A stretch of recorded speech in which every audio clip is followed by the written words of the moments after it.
Welcome to the second episode of Wrestling Talk. I am your host, Fast Versions. Consider yourself lucky you have tuned in to the most must-see pro wrestling talk radio show ever. Tune into Monday Night Raw every Monday at 8 o'clock on USA. Tune in to TNA every Thursday on Spike at 8 o'clock. Friday Night SmackDown, which is coming on in 2 hours at 8 o'clock. Sci-Fi Friday. We have the old TNA music coming in the background. I'm gonna give you some TNA results. Kurt Angle and Sting revealed the plans of the main event Mafia. Kurt Angle and Sting came out to reveal the plans for the main event Mafia, for the new main event Mafia. That includes destroying the Aces and Eights and removing the world title from the hands of Bully Ray. Kurt Angle also revealed that they would be revealing a third member of the main event Mafia on the show. I'm reading this from TNAWrestling.com, ImpactWrestling.com. So this information is official. 2 contestants, the Big O, Adam Orion, and Ryan Howe, face off for their match of their lives. They were both fighting to prove they had what it takes to get signed to a TNA contract. Ryan Howe entered the arena kicking things off with his own rendition of the national anthem, followed by the Big O. The match was hard fought, but in the end, Adam Orion came out on top. We'll find out next week who the judges thought was the standout man in the gut check. So that's the gut check part.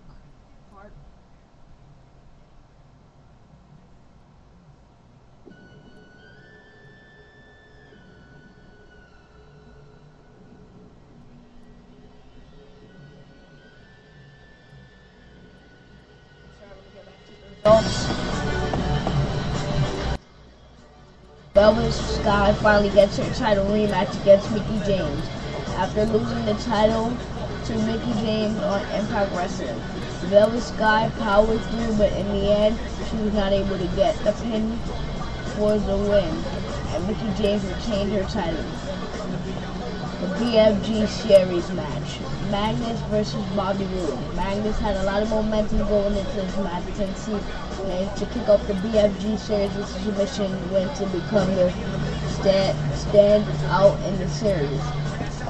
This was a much needed considering he was facing the first winner of the series, Bobby Roode, who was still sitting in the series with 0 points. Magnus managed to pick up 7 points with a pinfall against the former longest reigning World Heavyweight Champion.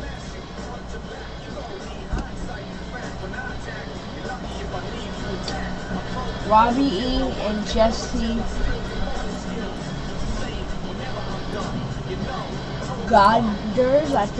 Godders interrupt James Storm and Gunner to introduce the world to the future of the tag team wrestling, the Bromance. Not to be mistaken with romance, which it totally isn't. James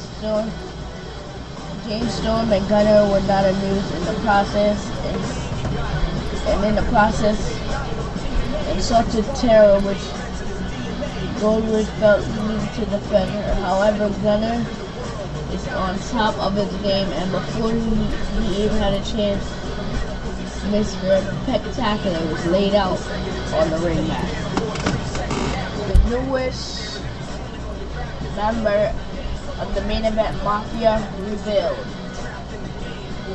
Samoa Joe and Mr. Anderson faced off in the ring for the BFG Series match, and as expected, the Aces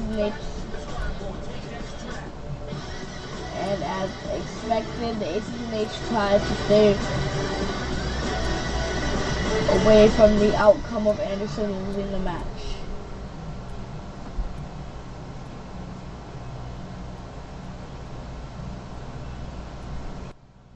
Losing the match.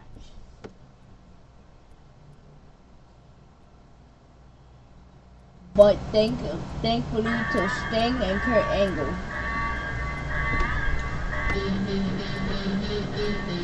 they stopped the interference.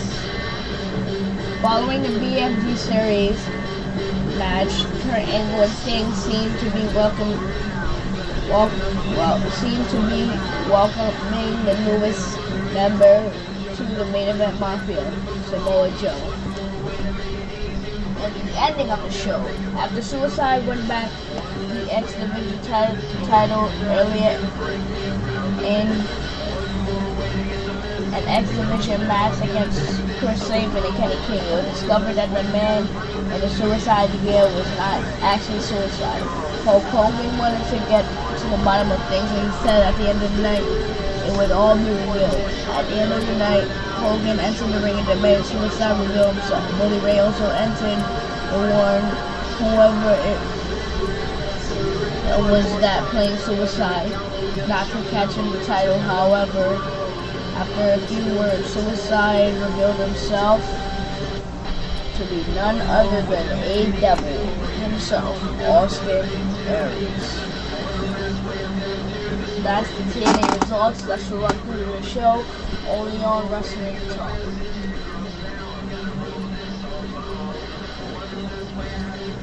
Now we're gonna get into an issue which I think is a real issue.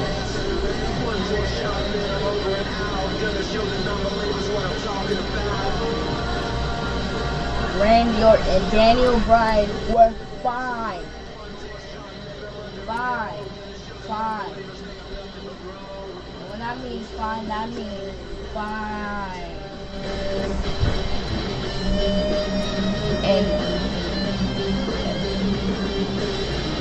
they got bombed because, well, I'm reading this from a website. Their chair shot exchange in a street fight on Monday's Raw. This is from Paul Levesque, Triple H.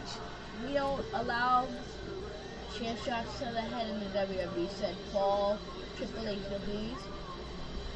WWE Executive Vice President Talent and Live said, we understand it was in the heat of the moment, but we take this very seriously, and as a result, Orton and Bryan were both fine. Orton offered a comment on the fine, stating, "Trust me, it was enough." Okay, so that's the issue on the fine. So it looks like Randy Orton is taking this well. We'll have more on the situation, and I want to know what's your reaction. So in the comment section on YouTube, write what you're feeling.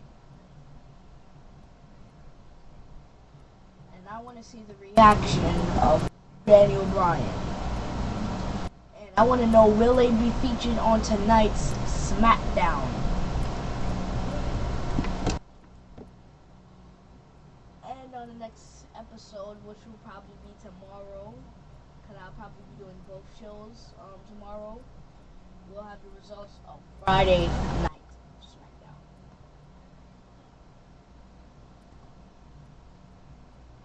Okay, that's not all, but okay, I'm gonna give you the participants of this Money in the Bank, 2013's Money in the Bank. Okay, let's do this.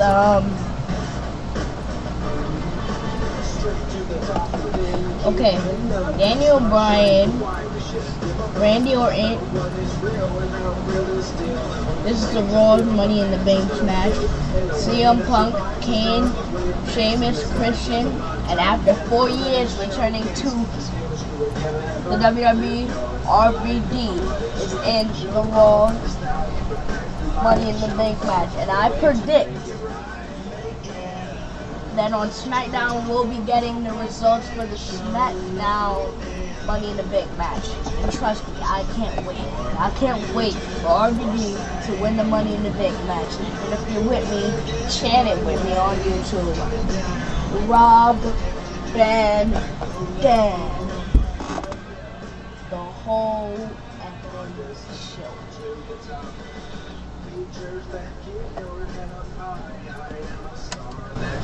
Okay, what else can we cover?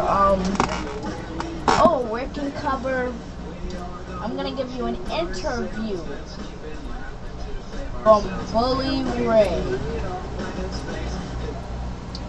And you're gonna think this guy's a total jerk.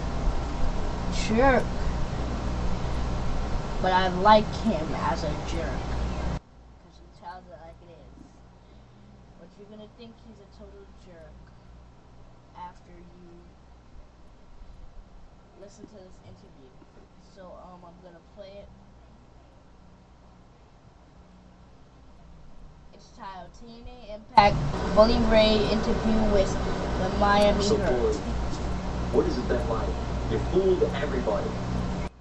Can you discuss a little bit of what's your feelings, what's going on for you right now? You're at the top.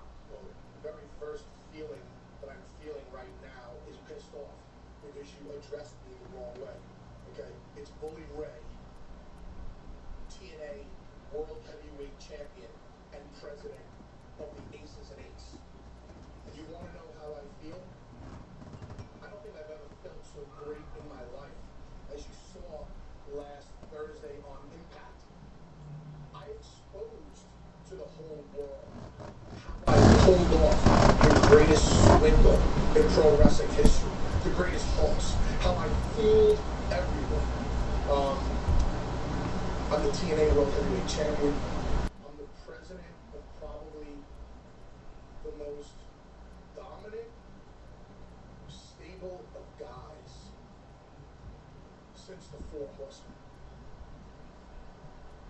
I think I'm most proud, though, of the fact that I was able to fool everybody. Sting, Brooke, Hulk, every single one of the fans around the world. So I'm feeling pretty damn good right about now. And after I'm done with this interview, I'm going to a really good strip club and I'm drinking some whiskey. So how do you think I'm feeling? You're feeling damn good. Yeah. What's it been like for you for your rise? Because you and Devon dominated tag team wrestling. Now, you've been a singles wrestler for a while. This isn't anything new to you. What's it been like to be able to reach that level as a singles wrestler? I've been a singles wrestler now for probably a little over 2 years, and everybody's quite shocked by my answer. I never wanted to be a singles wrestler. Ever since I got into the professional wrestling business, I always knew that I wanted to be part of a tag team. I always knew that I wanted to be part of the most successful tag team that ever existed. And I know that I accomplished that goal. I know that me and Devon accomplished that goal. I'm not going to sit here and tell you that we are the greatest tag team or best technical tag team or, any of those terms, because I don't really know what constitutes greatness as far as the tag team is concerned. But I can tell you this, we're the most successful. As far as World Tag Team titles are concerned, nobody can come close to us, nor will anybody ever. So I succeeded in that goal. The singles run has been going great.